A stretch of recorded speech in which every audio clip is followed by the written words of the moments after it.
Hi there, I'm Margaret and I'm here today to teach you how to make a sock puppet. You're all coming along to see Pinocchio, our show at Carnegie Hall this November, December, and I thought it would be a good idea to just try and make something in the sock puppet line that you can do either at home or in class.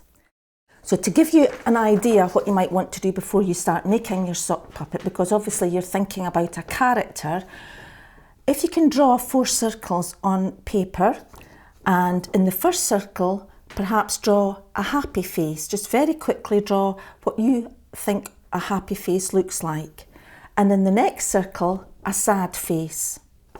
So further down I would like you to choose either a happy or a sad face and draw it in here, but put in another feature, whether it be hair or a moustache or a beard or spectacles. And in the very last circle, draw the same image that you've drawn in this circle here, but maybe move something a little bit. For example, the eyes. Could you move the eyes closer together? Or could your hair be moved over to the side or a little bit spikier? Or could your mouth be a little bit droopier if it were the sad mouth, or up a little bit more if it were the happy mouth? So what we're actually trying to do there is completely change your design so that it then becomes something else. It evolves into another character by simply doing that. So what I've got here are a few bits and pieces that you might want to use on your sock puppet. First of all, it's a basic sock, and I'll show you what I've done with the mouth in a minute. I've got some lovely fur here that comes in various colours that you might want to use either to create an animal, or perhaps tufts of hair or eyebrows or a beard, something like that.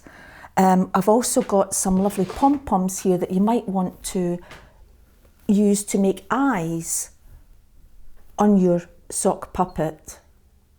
There's also pipe cleaners and these sort of rubbery hand type things. Maybe your puppet is an alien. You could use these as hands, or perhaps a beard, or really fancy eyebrows. Or you might even want to cut snippets of that from the hands to create something that little bit different.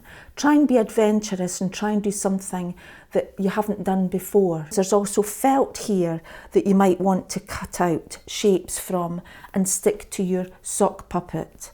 Again, it could be hands or features that you might want to put on the face, because the face is a very important part of your sock puppet.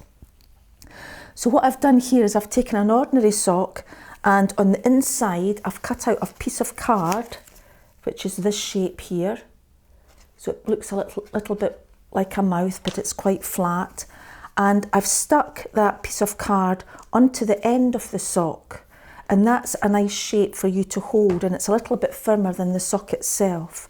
So you would then fold the sock back over that piece of cardboard that you've put in here, inserted in, and then on the inside I've also glued in a little mouth. Now your mouth doesn't necessarily have to be red.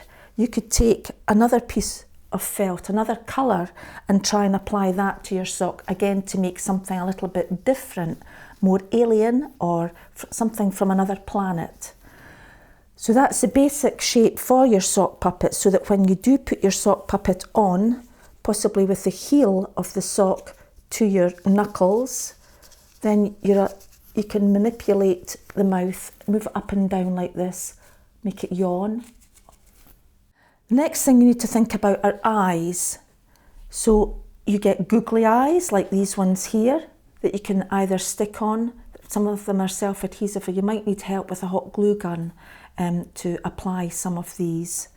Or you could possibly use larger pom-poms and then put smaller ones on the inside for pupils. The eyes like this, and then another colour that would stand out on top of the pom-poms. Hair, think about the hair next. Do you want your puppet to have hair? Or if it did have hair, would you have something on the hair, perhaps a bow? Something to stand out. Is your puppet doing something special that your puppet needs a bow in the hair, or some colour? So the colour brings everything to life, as you can see. I've got a puppet here that I've made very, very quickly. And you want to think about your puppet's character and also the puppet's name. What are you going to call this puppet? This one's called Sally. And she's got lots of different colours. She's got her red mouth and she's got a bow in her hair, so she might be going somewhere special. She's also got a very fancy necklace with glittery pom-poms that stand out. But alas, she's not going out because she's come out in spots. She's got measles. So she, as a character, is quite a sad character. So after you've completed your puppet, you might want to think about a name for your puppet. Also, you might like to think of a story. Could you write a story about your puppet and what it's been doing and what it's going to be doing? Or could you have other puppet friends that might be involved in a storyline, get together with your friends and try and create something that's very interesting and exciting and put on a little puppet show? We all look forward to seeing you at Carnegie Hall for this year's production, Pinocchio. Hope you enjoy it.